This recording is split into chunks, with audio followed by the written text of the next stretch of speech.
എല്ലാ കൂട്ടുകാർക്കും പുതിയൊരു വീഡിയോയിലേക്ക് സ്വാഗതം. എൻ്റെ കുക്കിങ്ങും ദിനചര്യകൾക്കുമൊപ്പം നിങ്ങൾക്ക് ഉപകാരപ്പെടുന്ന ചില അറിവുകൾ പങ്കുവെക്കാനാണ് ഈ വീഡിയോ.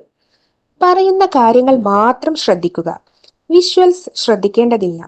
എഡ്യൂക്കേഷണൽ പർപ്പസ് മാത്രം ഉദ്ദേശിച്ചുള്ള ഈ വീഡിയോ കല്യാണം കഴിച്ചവർ മാത്രം കാണാൻ ശ്രമിക്കുക. വീഡിയോ ഉപകാരപ്രദമാണ്, മറ്റുള്ളവരും അറിയേണ്ടതാണ് എന്ന് തോന്നുന്നുവെങ്കിൽ ഷെയർ ചെയ്ത് സപ്പോർട്ട് ചെയ്യാൻ മടിക്കരുത്. അപ്പോൾ നമുക്ക് വീഡിയോയിലേക്ക് കടക്കാം. ഫ്ലേവേർഡ് കോണ്ടം ഉപയോഗിക്കുന്നത് നല്ലതല്ലെന്നാണ് ഡോക്ടർമാർ പറയുന്നത്. ഇതിന്റെ കാരണങ്ങളെക്കുറിച്ചാണ് ഇന്നത്തെ ഈ വീഡിയോ നിങ്ങൾക്കായി പങ്കുവെക്കുന്നത്. ഗർഭനിരോധന മാർഗങ്ങളിൽ ഇന്ന് കൂടുതൽ പേര് ഉപയോഗിച്ചു വരുന്ന ഒന്നാണല്ലോ കോണ്ടം. സുരക്ഷിതമായ സെക്സ് ലൈംഗികമായി പകരുന്ന അണുബാധക്കുള്ള സാധ്യത കുറയ്ക്കുന്നു. മാത്രവുമല്ല, അതുമായി ബന്ധപ്പെട്ട UTI പ്രശ്നങ്ങളും ലൈംഗിക ബന്ധത്തിന് ശേഷം UTI പിടിപെടാനുള്ള സാധ്യത കുറയ്ക്കണമെങ്കിൽ ചെയ്യേണ്ട ചില കാര്യങ്ങളുമുണ്ട്.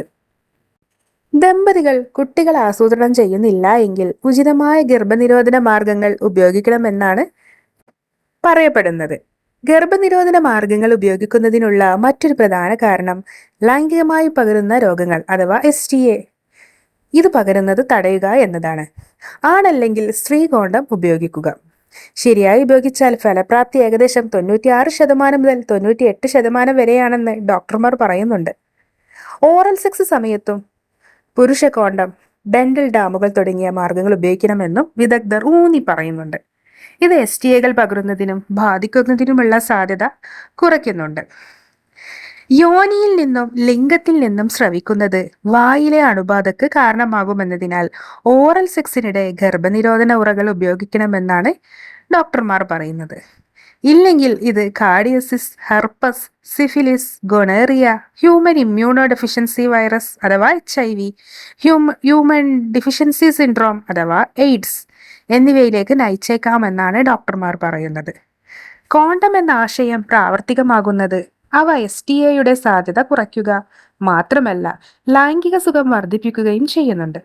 സുഗന്ധമുള്ള കോണ്ടം ഇന്ന് ലഭ്യമാണ്.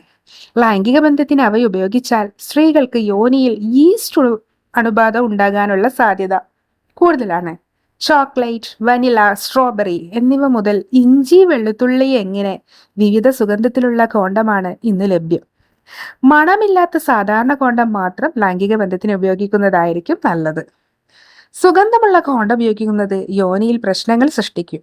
കാരണം ഇത് യോനിയിലെ pH നിലയെ ബാധിക്കുകയും ഈസ്റ്റ് അണുബാധക്ക് വരെ കാരണമാകുകയും ചെയ്യുമെന്നാണ് ഡോക്ടർമാർ പറയുന്നത്. സുഗന്ധമുള്ള കോണ്ടം പെൻട്രേറ്റീവ് സെക്സിനായി ഉപയോഗിച്ചാൽ ഒരു സ്ത്രീയുടെ യോനിയിലെ pH അളവ് മാറ്റാൻ കഴിയും. ഇത് പങ്കാളിയിൽ ഈസ്റ്റ് അണുബാധക്ക് കാരണമാകും. അതിനാൽ ഇനി കോണ്ടം വാങ്ങുമ്പോൾ ചില കാര്യങ്ങൾ കൂടി ഒന്ന് ശ്രദ്ധിച്ചാൽ നല്ലത്. അതിലൊന്നാമതായി, ഒരു സമയം ഒന്നിൽ കൂടുതൽ കോണ്ടം ഉപയോഗിക്കരുത്. കാലാവധി കഴിഞ്ഞ കോണ്ടവും വാങ്ങാതിരിക്കുക. രണ്ടാമതായി, ഉപയോഗത്തിന് ശേഷം കോണ്ടം അത് ശരിയായി വിനിയോഗിക്കാൻ മറക്കരുത്. മൂന്നാമതായി, ഒരിക്കലും ചൂടുള്ള സ്ഥലങ്ങളിൽ കോണ്ടം സൂക്ഷിക്കരുത്. മിതമായ തരത്തിൽ തണുപ്പുള്ള സ്ഥലങ്ങളിൽ സൂക്ഷിക്കുന്നതാണ് ഏറ്റവും നല്ലത്. നാലാമതായി, കോണ്ടം നിറം മാറുകയോ കേടുപാടുകൾ സംഭവിക്കുകയോ ചെയ്താൽ അത് ഉപയോഗിക്കാൻ പാടില്ല. അഞ്ചാമതായി, നിങ്ങൾക്ക് അനുയോജ്യമായ നല്ല നിലവാരമുള്ള കോണ്ടം വാങ്ങിക്കുക. അനാവശ്യ ഗർഭധാരണം തടയുന്നതിന് ഇവ നിങ്ങളെ സഹായിക്കും. ആറാമതായി, കോണ്ടത്തിൽ ചെറിയ ദ്വാരങ്ങൾ ചിലപ്പോൾ ഉണ്ടായേക്കാം. ഇത് ഗർഭധാരണ സാധ്യത വർദ്ധിപ്പിക്കുകയും ലൈംഗിക രോഗങ്ങൾ പിടിപെടാനുള്ള സാധ്യത വർദ്ധിപ്പിക്കുകയും ചെയ്യുന്നുണ്ടെന്ന് മറക്കാതിരിക്കുക. അപ്പോൾ ഈ വീഡിയോ നിങ്ങൾക്ക് ഉപകാരപ്രദമെന്ന് കരുതുന്നു. ഇതുപോലെ നിങ്ങൾക്ക് ഉപകരിക്കുന്ന മറ്റൊരു ടോപ്പിക്കുമായി വീണ്ടും കാണാം. അതുവരേക്കും ബൈ.